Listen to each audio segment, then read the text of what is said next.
Jadi saya berharapnya di Pak Presiden Prabowo ini bisa membuat sebuah gebrakan sehingga penegakan hukum itu menjadi lebih baik dan dia tahu oknum-oknumnya dan dia bisa copot.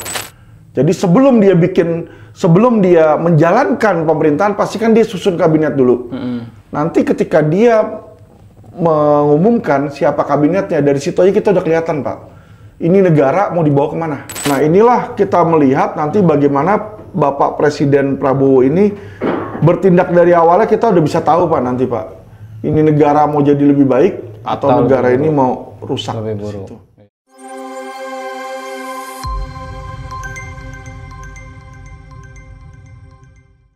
Pemirsa, inilah Cerdas Hukum bersama saya Jackson Simanjuntak. Kali ini kita akan membahas topik terkait dengan masa depan hukum di masa pemerintahan Prabowo Gibran, dan kita akan membahasnya bersama narasumber kita. Bersama kita sudah hadir Pak Alvin Lim. Gimana Pak kabarnya Pak? Baik, Pak. Baik. Selalu sehat lah. Pak, kan kalau kemarin-kemarin tuh Bapak sempat bilang bahwa masa depan penegakan hukum di masa pemerintahan Jokowi kan kurang baik lah. Iya. Nah, seperti apa kalau di pemerintahan yang baru ini Pak, harapan Bapak? Kalau harapan saya, ya saya berharap Indonesia baik-baik aja ya. Jadi kalau bisa itu Pak Presiden Prabowo ini punya harapan sebenarnya kalau dia mau mengganti. Karena dia dulu pas pertama kali berseberangan dengan Jokowi, dia nggak setuju dengan Jokowi. Nggak setuju dengan kebijakan-kebijakan Pak Presiden Jokowi juga di situ ya. Karena ketika mereka sedang berdebat juga mereka kan saling beradu argumentasi dan bertolak belakang lah. Makanya ada sebutan kelelawar atau kampret sama kecebong kan di situ kan. Jadi yang seolah-olah kelelawar tuh kan di angkasa, sedangkan kecebong itu kan di air. Jadi beda alam lah seolah-olah kan. Jadi saya berharap bahwa dia punya haluan atau strategi atau teknik yang berbeda atau kebijakan yang berbeda dari Pak Presiden Jokowi. Jadi kalau kita tahu Presiden Jokowi itu ketika melakukan penegakan hukum, bahkan Ganjar bilang nilainya 5. Situ Anies juga bilang nggak bagus di situ kan. Dan beliau itu dulu pun juga bilang bahwa mengkritik lah banyak kebijakan-kebijakan ya. Jadi kalau dia mengkritik kan berarti dia tahu bahwa itu tuh tidak benar, tidak baik atau belum baik di situ ya. Jadi saya berharapnya di Pak Presiden Prabowo ini bisa membuat sebuah gebrakan sehingga penegakan hukum itu menjadi lebih baik dan dia tahu oknum-oknumnya dan dia bisa copot. Karena dia sekarang punya kewenangan sebagai presiden. Iya, artinya dia punya kekuatan penuh ya Pak ya. Betul. Dan sekarang ini kan sebenarnya orang-orangnya Pak Prabowo kan sudah mulai masuk nih, Pak Andi Agats jadi Menkumham yang sekarang sebenarnya kan itu orang dari Gerindra sendiri. Nah kalau Pak Alvin ngelihatnya seperti apa Pak? Ya sebenarnya kita bisa melihat apakah orang-orang yang masuk itu adalah orang-orang kompeten atau enggak Pak, itu Pak. Ya. Jadi kalau yang dimasukin oleh Pak Prabowo adalah orang-orang partai, istilahnya petinggi-petinggi partai, sudah mohon maaf, itu. Kalau ngelihat dari situ aja, saya merasa tidak ada harapan di Indonesia. Karena bagaimana misalnya Pak, Bapak serangan jantung, ya kan perlu di bypass. Nggak ada dokter, bukan dokter spesialis jantung, adanya mekanis mobil. Berani nggak mekanis mobil itu mau bedah potong dada Bapak untuk benerin sakit jantungnya itu? Yang ada mati Pak. Iya Pak. Itulah maksud saya, setiap problem itu harus ditanganin orang spesialis yang tepat Pak.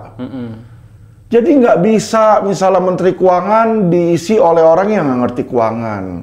Menteri Hukum dan HAM diisi orang yang nggak ngerti hukum, bukan orang kuliah hukum. Di situ ya backgroundnya bukan hukum, contohnya. Ya kan akhirnya berantakan nanti di situ. Yang ada diisi cuma orang-orang partai. Ya kan Menteri Ekonomi diisi bukan lulusan ekonomi, bukan ekonom. Ya susah jalannya di situ Pak. Nah itu yang saya lihat. Ya, indikatornya itu aja satu Pak dulu. Jadi sebelum dia menjalankan pemerintahan pasti kan dia susun kabinet dulu. Nanti ketika dia mengumumkan siapa kabinetnya, dari situ aja kita udah kelihatan Pak. Ini negara mau dibawa kemana? Mau dibawa maju ke atas atau mau dibawa hancur ke bawah? Itu aja Pak. Kalau Pak Alvin sendiri sebenarnya penekanannya agar Pak Prabowo ini memilih orang-orang sesuai dengan kompetensinya, atau sebenarnya masih boleh nggak sih orang-orang yang partai, kan ada juga yang capable Pak katanya gitu kan, masih boleh nggak kalau misalnya menjabat sebagai menteri gitu ya, kayak contohnya Pak Andi Agat sini yang Kumham ini. Kalau opini saya, seharusnya orang partai itu jangan dimasukin ke dalam Pemerintahan. eksekutif. Karena tidak mungkin dia akan bisa lurus Pak, netral. Saya nggak bilang dia buruk atau jahat loh, saya nggak bilang orang itu jahat atau jelek, bukan. Tapi kalau dia sudah ada memakai jaket partai, pasti dia dapat tekanan dari partainya. Melekat Pak. Melekat. Contohnya, kamu kan kemarin udah saya naikin ke partai nih, ya kan? Kita partai lagi butuh uang nih, coba dong kali. Akhirnya dia cari omset Pak. Iya, akhirnya jadi bancakan Pak ya. Jadi bancakan. Kalau akademisi yang diangkat, dia bukan dari partai, dia kan nggak punya utang, nggak sering ngomong Pak. Nggak punya utang dan nggak takut tekanan. Karena dia dipilih oleh Pak Prabowo langsung, jadi dia bisa bekerja dengan baik Pak. Itu yang saya harapkan sebenarnya. Oke. Semoga setelah podcast ini nanti terbit, ini Pak Prabowo mendengar ini Pak, pesan-pesan ini Pak. Kalau dia presiden yang baik, dia harus dengarkan kata-kata masyarakat dan dia harus ikuti di situ. Karena masyarakat itu adalah rajanya dia sebenarnya. Sebenarnya ya, dia mengabdinya untuk publik sebenarnya. Dia mengabdi untuk masyarakat kok. Iya benar. Nah ini kan Pak, kita tahu sendiri misalnya Pak Prabowo ini kan kayak Pak Alvin pernah bilang bahwa Pak Prabowo ini adalah hadir bisa jadi presiden juga secara nggak langsung, nggak bisa dipungkiri juga ada peran endorsement dari Pak Jokowi ya kan. Betul. Nah ini kalau Pak Alvin melihat, karena juga ada yang membilang bahwa ya terjadi keretakan seperti itu. Kalau Pak Alvin melihatnya seperti apa Pak? Ya kalau saya lihat, kalau dibilang keretakan sama Pak Jokowi, enggak ya. Enggak ya. Karena yang kelihatan ini sampai saat ini adalah menteri-menteri Pak Presiden Jokowi ini saya lihat masih akan dipertahankan oleh Prabowo. Pak Prabowo. Ya karena Pak Prabowo udah bilang sendiri langsung ya. Ya, satu. Terus kedua, kita lihat bagaimana kedekatan mereka masih pergi-pergi bareng, masih jalan bareng di situ ya. Jadi kalau saya lihat ini Prabowo juga mau merangkul. Ya, kenapa di sini ya? Pasti yang namanya dia mau punya pemerintahan baru, dia pengen awal-awalnya itu tentram dulu Pak, tenang Pak. Tenang supaya dia bisa tata. Karena kalau dari awal dia udah cari musuh di situ, maka kabinet dia akan banyak musuh, tekanan, kritik dan lain-lain, nggak bisa tenang dia. Malah nggak bisa kerja. Di situ, iya. Dan bukan hanya nggak bisa kerja sih, kalau kita antara dia baik atau dia nggak baik ya. Misalnya kalau dia nggak baik nih, dia berpikir adalah dia mau menggunakan jabatan dia untuk mencari keuntungan pribadi atau memperkaya diri dan perusahaannya, kelompoknya. Pasti nanti dia akan bikin proyek-proyek Pak. Ya, proyek A, proyek B, proyek C. Kalau kemarin di pas Presiden Jokowi kan proyek IKN tuh. Iya IKN, ya terus kan? Ada food estate juga yang gagal Pak di Kalimantan.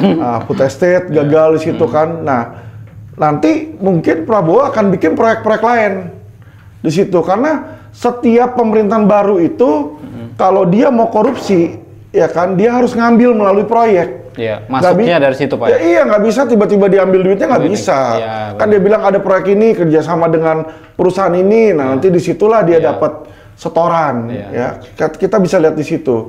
Kedua adalah bagaimana dia nanti secara bijaksana mengatur utang negara. Apakah dia akan menambah utang yang sudah dibikin Jokowi atau dia akan bayar, kurangin, kecilin, cicilin. Kalau dia membayar untuk mengurangi, berarti dia ada presiden yang baik, Pak. Tapi kalau dia akan mencari proyek baru, utang itu terus ditambah, berarti kita tahu, berarti dia cuma mau ngambil cashnya dari situ. Karena kalau kita lihat, beberapa kali Pak Prabowo tuh bilang, bahwa perusahaan-perusahaannya dia, mohon maaf, katanya tuh kesulitan keuangan cash flow. Contohnya Kiani Kertas itu sempat bankrupt katanya sempat pilot di situ kan. Jadi itu kan karena kekurangan cash Pak. Dia punya banyak aset, tapi asetnya dia tuh belum bisa menghasilkan cash. Itu yang saya lihat. Tanah dia punya banyak, tapi tanahnya kalau dia mau jual belum ada pembeli, susah pembeli karena gede-gede tanahnya Pak. Katanya di Kalimantan aja ratusan ribu hektar Pak. Siapa yang punya uang buat beli ratusan ribu hektar kan? benar. Akhirnya perusahaan-perusahaan dia pada mandek secara cash. Nah, apalagi dia sudah 2 kali mencoba menjadi presiden. Namanya mencoba jadi presiden, kan dia bilang, kalau orang mau datang ke dia, mau jadi caleg, dia tanya dulu, lu punya duit nggak? Berarti dia mau jadi presiden pun, saya berpikiran hal yang sama seperti dia pikirkan, butuh duit. Iya, besar Pak. Besar, triliunan, dan udah 2 kali, berarti berapa itu yang dia udah habiskan? Iya. Ya, jadi kalau kasar ngomong orang bisnis, biasanya dia mau balik modal dulu, minimal. Minimal balik modal. Iya, di situ. Nah, inilah kita melihat nanti bagaimana Bapak Presiden Prabowo ini bertindak dari awalnya, kita udah bisa tahu Pak nanti Pak. Ini negara mau jadi lebih baik atau negara ini mau rusak. Lebih buruk. Iya. Pak, tadi kan sempat disinggung bahwa Pak Prabowo ini kan tipikalnya untuk di awal-awal pemerintahannya itu ingin terlihat smooth, guyup kayak gitu. Nah, kan sangat mungkin juga terbuka peluang dia akan coba menggait PDI Perjuangan seperti itu, Pak. Nah, dan selama ini juga kita tahu bahwa PDI Perjuangan juga sangat jarang melancarkan kritik yang keras misalnya ke Pak Prabowo atau ke Gerindra. Kalau menurut Bapak seperti apa? Kalau saya lihat politik itu nggak ada musuh abadi, Pak. Hari ini musuh, besok bisa berteman. Hari ini berantem tonjok-tonjokan, besok bisa cipok-cipokan di situ. Kayak kita lihat aja, berapa kali dulu itu PDIP sering melontarkan kritik-kritik yang sangat pedas terhadap Gerindra. Ya, bahkan ketika dulu Megawati masih mesra sama Jokowi. Sorry Pak, ini kita belajar masuk ke histori yang kemarin. Bapak ingat pendukung-pendukung Prabowo itu bahkan Pak dimasukin penjara, dibilang mau makar. Oh iya. Lius masuk penjara Pak. Iya, Lius. Ahmad Dhani masuk penjara Pak. Iya. Kiflan Zain masuk penjara Pak. Iya. Banyak yang di penjara-penjara yang dibilang mau apa? Makar. Mau makar. Sekarang Ahmad Dhani jadi apa? DPR. Iya kan, Lius sudah meninggal sih ya. Jadi kalau kita lihat di sini Pak, bahkan waktu itu tuh mereka mau nyasarnya ke Pak Prabowo Pak.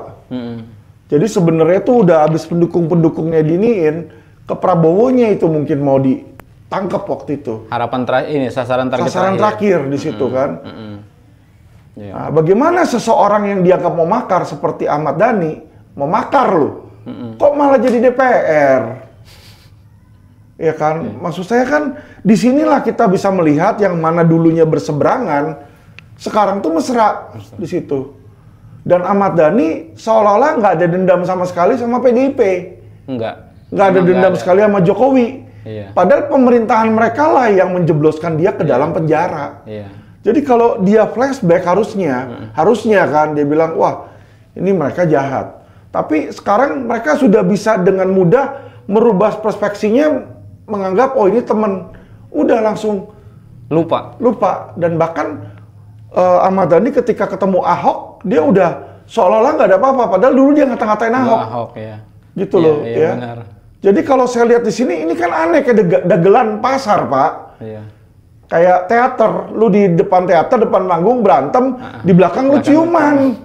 Kan lucu, kita ngeliatnya ini yang bener yang mana. Masyarakat juga kan bingung di situ ya. Iya, benar Pak. Jadi kalau saya lihat seperti ini juga hal yang sama. Ya toh, seolah-olah nih Jokowi sama Mega lagi berantem. Tapi Mega bilang, kata siapa saya hubungannya nggak bagus sama Jokowi? Kita masih sering ketemu kok. Gitu kan, jadi Pak, kasarnya ngomong, mulut dari politikus itu nggak bisa dipercaya, Pak. Nggak usah didengerin. Sampah itu isinya, Pak. Sampah. Karena apa yang dia ngomong itu bukan berisi kebenaran, tapi apa yang mau didengar sama masyarakat biar enak aja. Itu aja yang dia keluarin. Dan bukan itu juga yang dilakukan, Pak ya? Bukan itu juga yang dilakukan. Kayak Jokowi bilang, kita akan revolusi mental. Wah, tepuk tangan, Pak. Langsung kan pendukungnya cus naik tinggi. Mana revolusi mentalnya, kita tunggu 10 tahun, yang ada penegakan hukum brengsek. Benar. Yang ada yang dulu dia bilang, kalau saya, keluarga saya tidak akan ada yang masuk politik. Ya kita sih nggak masalah dia mau masuk politik. Tapi kan kata-kata dia nggak bisa dipercaya gitu loh. Sekarang Gibran masuk politik, Kaisang masuk politik, bahkan jadi pimpinan partai. Ya kan jadi pimpinan partai, jadi gubernur. Mantu dia juga Bobby jadi masuk politik juga kan di situ. Jadi kalau kita lihat kata-kata mana sih yang bisa dibilang benar, itu nggak ada. Jadi ada benar yang dibilang ketua BEM mahasiswa itu. Dia bilang Jokowi adalah raja ya Pinocchio, dia bilang kan. Dibikin gambarnya Pinocchio sama UI kan. Ya ada benernya, karena apa yang dikatakan Bapak Presiden Jokowi sebagai presiden ya, bukan pribadi. Saya nggak nyerang pribadi. Ya, saya mengkritik dia punya kebijakan nih Pak. Ya kan? Nggak berjalan. Nggak berjalan Bapak Presiden Jokowi. Jadi jangan dibilang saya bantuin Jokowi, saya bantuin Kaisang, ya kan? Nyerang mereka itu karena saya basernya dan saya dibayar. Tidak. Saya membela hanya satu, masyarakat. Masyarakat itu dibohongi juga, bukan hanya Mahfud. Sama Presiden Jokowi juga dibohongin. Situ. Jadi kalau yang salah saya bilang salah. Kalau Kaisang saya nggak bisa jelekin Kaisang. Kenapa? Atau nggak bisa mengkritisi Kaisang. Dia bukan pejabat kok, apa yang mau saya kritisi? Dia bukan pejabat publik, Pak. Bukan pejabat publik. Dia mau naik jet hari ini, besok lu mau naik beca, bukan urusan saya. Saya nggak berhak mengkritik dia.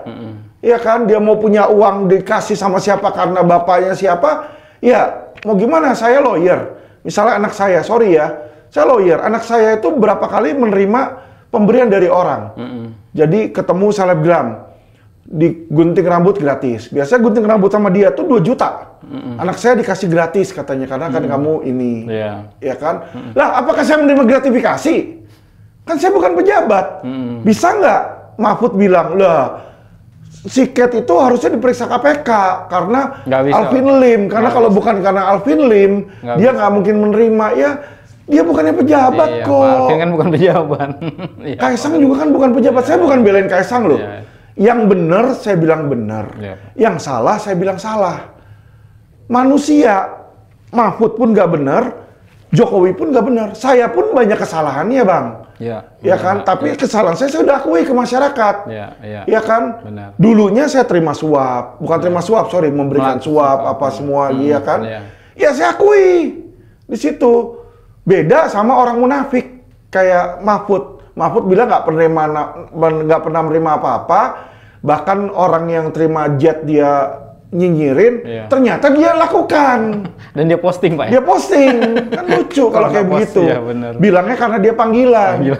Yang namanya kalau lu pejabat negara, panggilan-panggilan kayak gitu lu harus hindari. Harus dipilah Pak. Benar. Nah, iya dong, lu itu kan ada konflik kepentingan balik lagi. Dia ngerti nggak sih? Dia katanya guru, dosen, ya kan? Tapi kok nggak ngerti yang namanya konflik kepentingan? Kode etik itu dia tahu nggak? Lu sebagai misalnya dia sebagai ketua MK. Kalau dia juga sebagai misalnya pemuka agama, ya dia nggak boleh ke situ dulu. Itu kan harusnya kan dia berhenti dulu dari jabatannya, masuk ke sana. Sama seperti menteri, orang mau jadi menteri, kenapa? Dia bilang harus lepas dulu kalau ketika dia mau jadi presiden. Kan dia lepaskan jadi ketika jadi wapres kan. Cawapres di situ kan. Karena ada konflik kepentingan, Pak. Supaya jangan di situ. Ini pun sama. Kalau dia bilang kayak begini, saya kan diundang tapi. Semua juga kalau namanya naik private jet diundang. Karena itu bukan punya lu, pasti diundang sama orang. Kalau nggak diundang lu udah diusir. Jadi kan kayak dia goblok-goblokin orang di situ kan. Diundang karena datang ke sana. Emangnya nggak bisa naik pesawat biasa? Benar Pak. Benar. Dia bilang dia nggak terima. Dia bilang dia terima honor tapi setelah itu dia balikin. Dia bilang ke sana ke KPK atau kemana. Siapa yang tahu Pak? Ya iya kan kayak begituan kan ngomongannya dia doang sepihak. Yang pasti dia udah terima private jetnya. Lu udah menikmati di situ kan. Menikmati pulang pergi.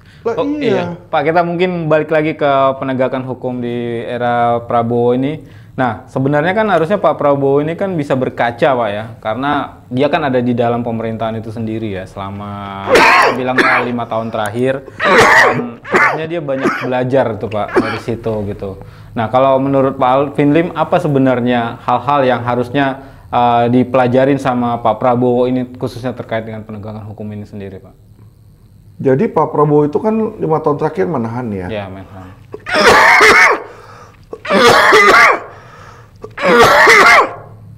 Menteri Pertahanan. Dan saya lihat sebenarnya selama dia menjadi Menhan pun dia juga diterpa oleh gosip-gosip miring, Pak. Ya. Jadi waktu itu saya pernah dengar di berita ada gosip di mana dia itu memesan pesawat. Ternyata pesawat yang dipesan itu adalah pesawat rusak. Katanya pesawat bekas. Gitu kan. Nah ini kan sebenarnya harusnya diusut. Kenapa kok Mahfud nggak berani bawain hal seperti itu? Harusnya dia Menko Polhukam. KPK itu kan di bawah dia. Dia bisa push dong KPK. Ini ada menteri nggak benar. Bersihin dulu rumahnya dia. Jadi gimana dia mau membersihin luar? Di dalam dia mau bilang sama rumah tetangga, rumah tetangga lu banyak kotoran. Padahal rumahnya dia sendiri tempat sampah, sarang sampah di situ. Ya lu beresin dulu dong di situ.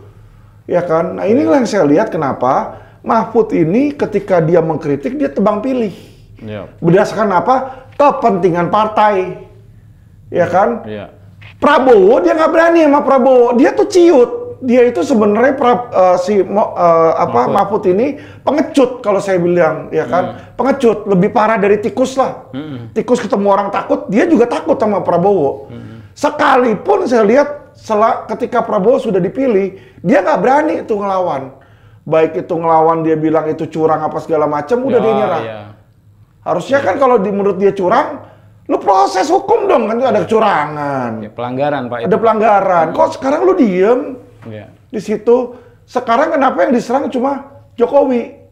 Dia berharap Gibran copot. Mungkin dia berharap dia yang jadi cawapres. Bisa jadi, Pak. Ya kan, dia pikirkan, nah gua nih yang suci.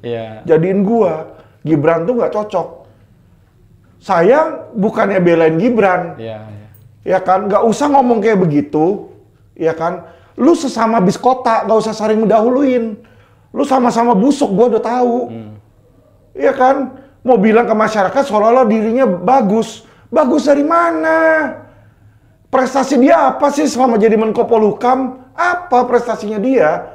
Nyelesain kasus Papua? Kagak.